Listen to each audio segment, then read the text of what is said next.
my knight for your bishop. Okay, that should be about even. Hello and welcome. This is the first video in my trading series where I teach you one of the most fundamental skills that you must understand in order to become a better chess player.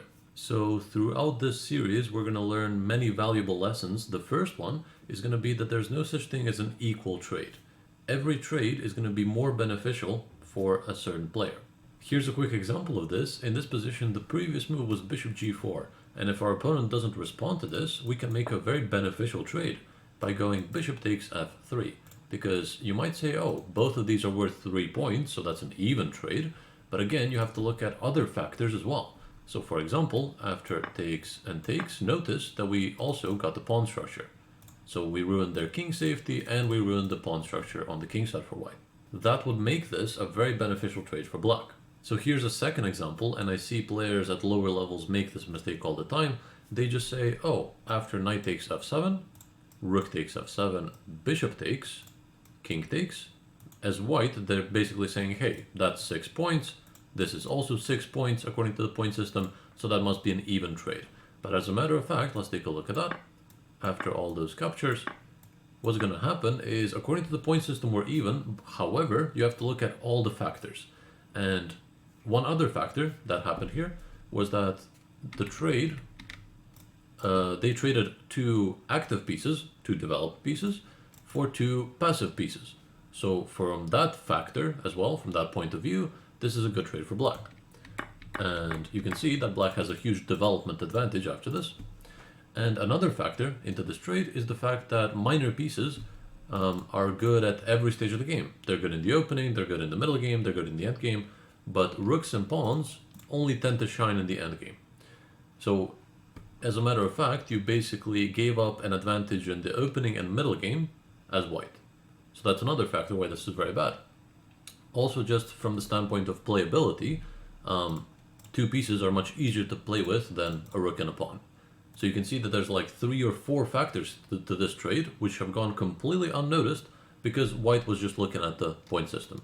So as a matter of fact, black has a huge advantage here, and we'll just continue development. d6, bishop g4, maybe hide the king, king g8, use the half-open f-file, something like that, and black will win the game very soon. So if you want to become better at trading pieces in general, you have to look at the before and the after positions and split it up into factors. So don't just look at the point system, you have to split it up into also positional factors, see what changed, did the pawn structure change, king safety, what kind of pieces came off the board, what does it do for your position. There's a lot to think about. So after that small lesson, we're going to move on to the main topic for today, which is going to be the first trading pattern that we're going to learn, trading off your bad pieces for your opponent's good ones. Obviously, that's going to be a very beneficial trade for us, so let's see how that works in practice. First example here. We would love to trade light square bishops. Why? Because our light square bishop is struggling to develop. Even if we go to b7, it's still going to be blocked by the pawn in the long run. So our pawns are blocking the bishop, which is not the case for their bishop. As you can see, their bishop is doing very well on both diagonals. That's probably their best piece. So how would we make this trade? Well, there's an attempt to go a5. And the idea is to go bishop a6, and now the rook would defend the bishop. So we're strategically threatening to make a very good trade. And in the game, they missed the idea, so rook c1 was played, and after bishop a6, either they take us or we take them. They can't move out of the way, of course, because of the pin on the rook here. So let's say they take us, and that's obviously a very good trade because we traded off our bad piece for their good one. And overall, our position has significantly improved. Here's a second example, and this is a little bit of an advanced tip. So in this opening, we're playing the stone wall, and the thing is that as you approach the middle game, you can already start thinking about which of your pieces are going to be good and bad, and sometimes you're going to have to adjust your opening moves accordingly to prepare for trading in the middle game. So what do I mean by that? Many players in this position just play knight d7 on autopilot, just because, oh, knights before bishops, automatically, and what ends up happening is that now their bishop, their bad bishop, which they're supposed to trade off, is just stuck, so they either play b6, bishop b7, thinking that's good enough, but it doesn't do anything, or they just have to spend an additional move and then get the bishop out or something. So at the start, we want to switch up our opening moves depending on what we want to trade. So the main piece you have to look out to trade is going to be your bad bishop. And that's going to be the same bishop as most of your pawns. Simply, the reason is that your bishop is being blocked by those same pawns. So here the best idea for black is to play bishop d7 first, and after something to play bishop e8 and bishop h5. This way they either improve or trade off their bishop for something else. Here's another example. So in any middle game that you're in, you have to identify your bad pieces and either improve them or trade them off. Today we're practicing trading them off. So here you can see that none of our pieces are doing too well, but our worst piece is actually our bishop on g7. So if we can make this trade, that would be awesome. So pause the video and give it a try. Try various different move orders, figure out a way to trade these two. I'm going to spoil the solution in 3, 2, 1. So maybe you tried king h7, bishop h6. That's a good idea, trying to defend this square so that we can trade. However, whenever we go bishop h6, they go g5. That's a little bit of an issue. Also, going to the h file is unsafe because of king g2, rook h1, so this doesn't quite work out. So if we can't use the h6 square to trade, let's try use the g5 square to trade. So let's try going like that. So we just need to move our knight. Where can the knight go? Well, knight h7 looks pretty good. So the solution is knight h7. The move after will be bishop f6. The move after will be bishop g5. Surprisingly, there's nothing white can do about that, so we're going to definitely get that trade in. Let's play a few logical moves for white, just general piece improvements, so we can see how this plays out. Let's say they take the c file maybe. Here, let's say they take into us, because if we take into them, then we're going to ruin their pawn structure.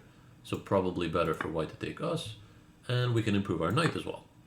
And let's say, oh, the bishop is hanging, so let's say bishop g2. Knight f6 maybe, and rook c1. And we get a position like this, which could go either way, because we have some nice dark squares for our pieces here. We could go king g7 and take the h file for ourselves, maybe. Completely playable for both sides. But we started with white being a lot better. So we traded off a bad piece, and that granted us a lot of playability, and turned the game into our favor. And another really complicated metal game, again, all that you have to do is find your worst pieces and either improve them or trade them off. So we have to look at all the minor pieces and say which ones are good, which ones are bad. We can do the same for our opponents as well, because we want to figure out which of theirs we want to trade off and which ones we want to perhaps leave on the board. So let's take a look, go one by one. This bishop is pretty good. After it comes to a nice square, it's going to be good, so I'm going to mark it blue. Blue is good and red is bad, let's say. This knight is doing pretty well. It's in the center. It can come to e4 if needed later. This bishop is not doing too well though. Its only purpose is to attack the knight, so I'm going to mark it as red. This c3 knight is doing pretty well. It's in the center, controlling e4. This bishop is a monster bishop, targeting the king, so blue as well. And finally the c1 bishop is going to be a bad one, since it's colored the same as their own pawns, so I'm going to mark it red. And we get something like this, where, okay, if we just remember that we should trade off our bad pieces for our opponent's good ones, we're going to have a very easy trade over here. Bishop takes knight. That's our bad piece and their good one. So we can start with that. Takes. And here's the thing. We're left, I'm going to mark it again. We're left with these ones. So what does this tell us? Well, the light square bishops trading is sort of neutral. But we really should focus on the imbalance here, because their bishop wants to trade for our knight via something like bishop a3. So that's what we have to avoid. So a move like rook e8 makes sense to me, trying to avoid that trade, or perhaps knight e4 makes sense. And the main thing to remember is that they want to do the same thing that we're trying to do. So they want to trade off their bad piece for our good one. So as long as we avoid that and leave this bishop on the board, we should have an advantage. So let's say knight e4 makes sense, because after they take and we take, we have opposite colored bishops, but our bishop is so much better than theirs, because we're going to come bishop g4, bishop f3, and sink a bishop in here forever, while their bishop is unclear where it's going to go, since it's being blocked so much. Also, an even better actually thing to do is to trade off the light square bishop for the light square bishop, because that leaves us with a knight on an outpost for the rest of the game. Even if they try something like this with a pin, we give it check. So next move we just move the rook and we're fine. And black is just strategically dominating here. Because they have the bad piece, we have the good one. White could have also been tricky with move order, and after bishop f5, instead of taking us, they could have gone bishop a3. So this is a bit of a better attempt, but again, we can take here, take and go 94 check. They have to move the king somewhere, and we move the rook. And again, we have the better minor piece. So the takeaway here, another small lesson, is that by trading off pieces, you emphasize what's left on the board. So by trading off these two good pieces, we emphasize the difference between this bad bishop and this good knight. A small recap of everything we covered today. So number one, up top here, is going to be that there's no such thing as an equal trade. Split up a trade into factors to see who gets the better of it. Usually there's a positional thing to catch that will decide who gets the better of an equal looking trade. Number two is the first pattern that we learned today, which is going to be to trade off bad pieces for your bad pieces for your opponent's good ones. And the third one is that by trading off pieces, we emphasize what's left on the board. And if you enjoyed the video, drop a like below to let me know, comment with any questions you might have, subscribe on my channel to support me, and I'll talk to you next time.